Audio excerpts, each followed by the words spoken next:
बोलिए सियावर रामचंद्र की जय। बोले पवन सुत हनुमान की जय। श्री रामचंद्र जी का वर्णन और उनका यशगान गाते हुए रावण का दूत सुंदर कांड के 764 पेज में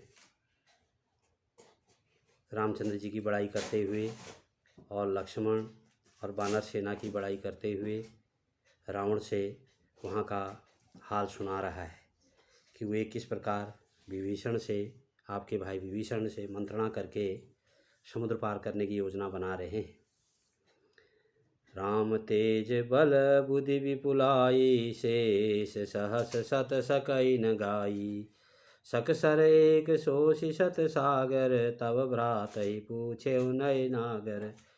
श्री रामचंद्र जी के तेज सामर्थ्य, बल और बुद्धि की अधिकता को लाखों शेष भी नहीं गा सकते। वे एक ही बाण से सैकड़ों समुद्र को सोख सकते हैं, परंतु नीति निपुण श्री रामचंद्र जी ने नीति की रक्षा करते हुए अपने भाई से उसका समुद्र को लांघने का उपाय पूछा है।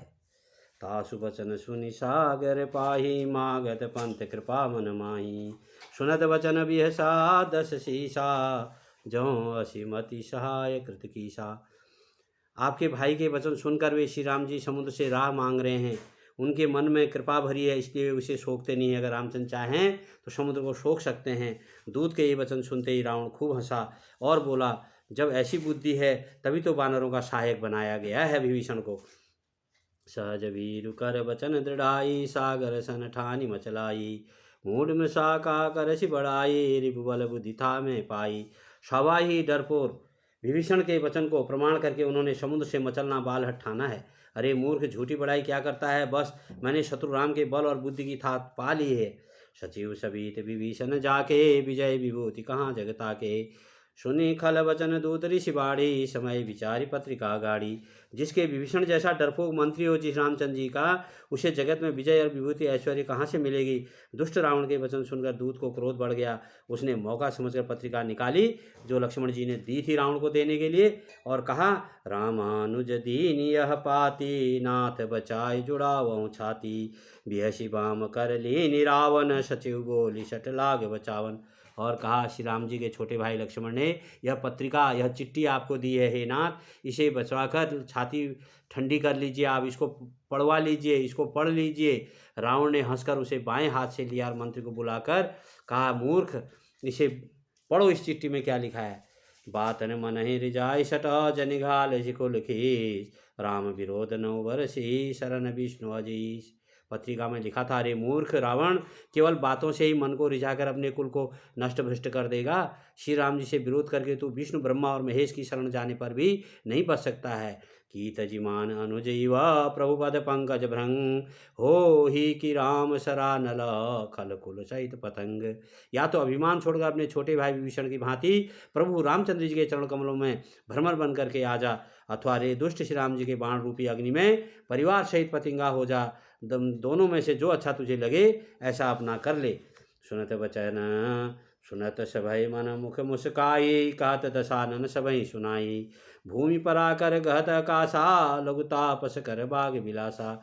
पत्रिका सुनते ही रावण मन में भयभीत हो गया, परंतु मुंह से ऊपर से मुस्कुराता हुआ वह सबको सुनाकर कहने लगा, जैसे कोई पृथ्वी पर पड़ा हुआ हाथ से आकाश को पकड़ने की चेष्टा करता हो, वैसे यह छोटा तपस्वी लक्ष्मण बातों से ही जो है मेरे को डराने की कोशिश कर रहा था, डींग हाँक रहा है।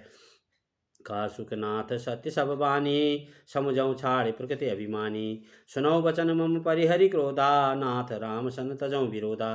सुखदूत ने कहा, हे नाथ, अभिमानी स्वभाव को छोड़कर इस पत्र में लिखी सब बातों को सत्य समझिए। क्रोध छोड़कर मेरा वचन सुनिए। हे नाथ, श्री राम जी से बैर त्याग दीजिए। अति कोमल रघुबीर सुभाऊ, जदपि अखिल लोक कर राऊ। मिलत कृपा तुम बरबुर करें, उर अपराध न कहूँ धरई। यद्यपि श्री रघुवीर समस्त लोगों के स्वामी हैं, पर उनका स्वभाव अत्यंत ही कोमल है। मिलते ही प्रभु आप पर कृपा करेंगे और आपका एक ही अपराध वे हृदय में नहीं रखेंगे और आपको क्षमा कर देंगे। जनक सुता रघुनाथ ही दीजे, इतना कहा मोर प्रभु कीजे। जब ते ही कहा देन वह देही, चरण प्रहार कि न सटते ही। जानकी जी रघुनाथ जी को दे दीजिए। हे प्रभु, इतना कहना मेरे मेरे कहने से कर लीजिए। जब उस दूत ने जानकी जी को देने के लिए कहा, तब दुष्ट रावण ने उसको लात मारी। नाई चरण सिरु चला सो तहाँ, कृपा सिंधु रघुनायक जहाँ। करि प्रणाम निज कथा सुनाई, राम कृपा आपनि गति पाई। वह भी विभीषण की भांति चरणों में सिर नवाकर वहीं चला जहाँ कृपा सागर श्रीनाथ जी थे। प्रणाम करके उसने अपनी कथा सुनाई और श्री राम जी की कृपा से अपनी गति मुनि का स्वरूप पा ली। ऋषि अगस्त्य की शाप भवानी, राक्षस भयों रहा मुनि ज्ञानी। बंदी राम पद बारहि बारा, मुनि निज आश्रम कहूँ पगुधारा। शिव जी कहते हैं भवानी, वह ज्ञानी मुनि था, अगस्त्य ऋषि के श्राप से राक्षस हो गया था। बार बार श्री राम जी के चरणों की वंदना करके वह मुनि अपने इस आश्रम को चला गया। विनय न मानत जलधि जड़, गए 3 दिन बीत। बोले राम सकोब तब, भय बिन होई न प्रीत। इधर 3 दिन बीत गए किंतु जड़ समुद्र विनय नहीं मानता। तब श्री राम जी क्रोध सहित बोले, बिना भय की प्रीति नहीं होती है।